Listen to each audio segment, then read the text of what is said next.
The little girl accidentally bumps into the man who just finished a phone call. But the moment he looks down, he is stunned. He feels an inexplicable connection to this child, as if he has known her his whole life. Me?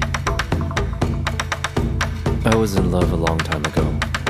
He can't help but soften a gentle smile appearing on his face for the first time in 6 years. This little girl who looks so much like the woman he hates somehow melts the ice around his heart. The little girl then innocently tells him a story. My mom's out working, and she's going to earn money to cure Sandy. Hearing this, a pang of sadness and jealousy hits the man. The girl's story about her deceased father deeply touches him, making him feel a strange sense of pity and affection. Then, with a burst of confidence, the little girl makes him a bold offer. Introduce you to a beautiful girl. Goodbye. Completely charmed, the man crouches down and gives his number to this little girl he has just met. But just as he has lost in thought, his assistant reminds him of his schedule. Your party at Brandy Hotel is about to start. He can't help but wonder if the woman had NT betrayed him 6 years ago, would their child be this old now? Sandy. This voice.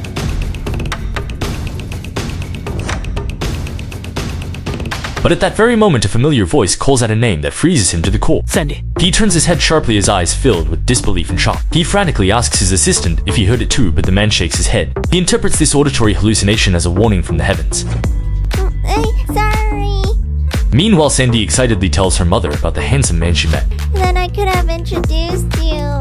Sandy. But Joy sternly warned her against talking to strangers, her heart filled with unease. Just then, her phone rings. It's her manager with a risky job offer at a high-end hotel. I've told you, can you make it? If not, I'll go now. Thank you, manager. She knows this job is trouble, but for her order at a $60 surgery, Fishy has no choice but to agree. Little does she know she is walking straight into the lioness den. When Hans learns tonight Tess special server is Joy, a cruel, vengeful smile spreads across his face. Before leaving, Joy gives her daughter a warm hug, telling her to be good. This tender moment is the only thing giving her strength to endure the humiliation that awaits. At the party, one of Hans's rich friends said is bragging about how he cruelly discarded Joy. Malcolm, she deserves what she's getting.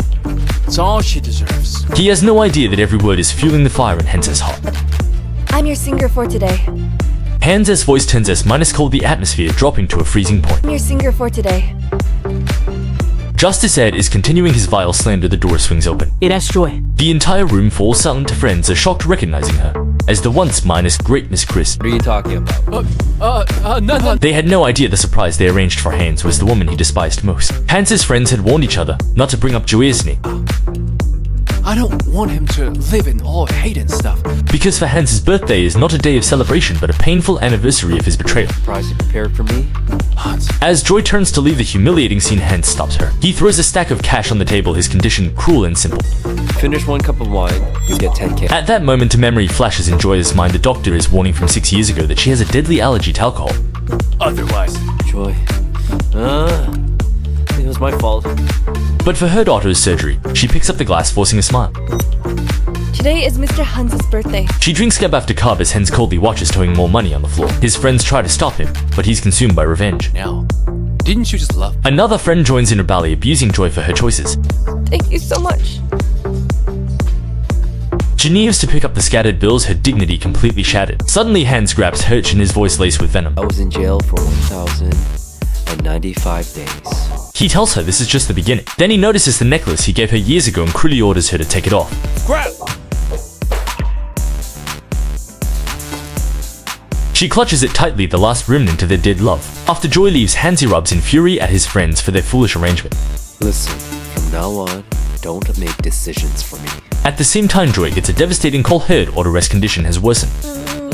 I'm in pain. She runs through the pouring rain, desperately flagging down a passing car for help. Please. Little does she know the man inside his hands. His assistant asks if they should help, but Hans's reply is chilling. Do we help them? Compassion is the most useless thing in this world. He worked for me for a long time, but you should know that. I'm sorry. We're almost at the hospital.